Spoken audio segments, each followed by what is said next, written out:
Pemirsa, pandemi COVID-19 yang berlangsung hampir 1,5 tahun masih terus berupaya dikendalikan. Bahkan Indonesia saat ini telah memasuki gelombang kedua dengan pertumbuhan kasus 3 kali lipat dari puncak kasus sebelumnya.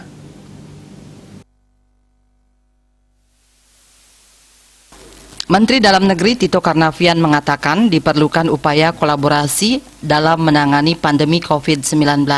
Tak hanya antar pemerintah pusat dan daerah, melainkan melibatkan semua pihak. Dalam webinar peningkatan kapasitas kepemimpinan kolaboratif dalam mempercepat penanganan pandemi COVID-19 yang disiarkan kanal YouTube Pusdalops BNPB, Tito mengatakan dampak pandemi menyebabkan krisis multidimensi sehingga penanganannya memerlukan multidimensi, bahwa penanganan tidak bisa dilaksanakan secara sektoral.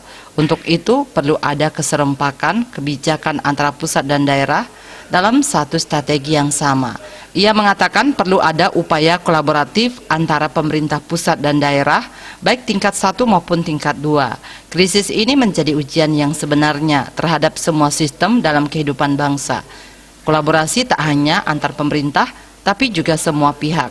Sebab menggerakkan masyarakat, mendisiplinkan masyarakat, dan membuat agar masyarakat tidak saling tertular memerlukan pengendalian yang tidak hanya menjadi tanggung jawab pemerintah.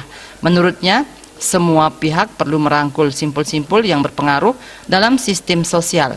Hanya dengan kebersamaan dan kolaborasi yang solid, maka semua bisa menghadapi pandemi ini.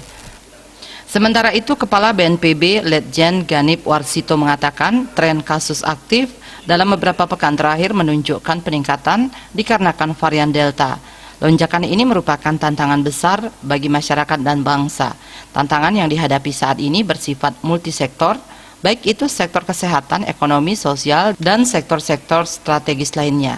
Sehingga penanganan yang diperlukan juga harus mengutamakan keseimbangan multidimensi hingga di level mikro sebagai salah satu upaya bersama saat ini. Penanganan berbasis mikro merupakan penanganan yang ampuh dan khas dimiliki oleh Indonesia sebagai solusi penanganan pandemi. Strategi ini dapat dijalankan dengan efektif dengan melibatkan seluruh pihak dari provinsi, kabupaten, kota, kelurahan hingga ke RT RW.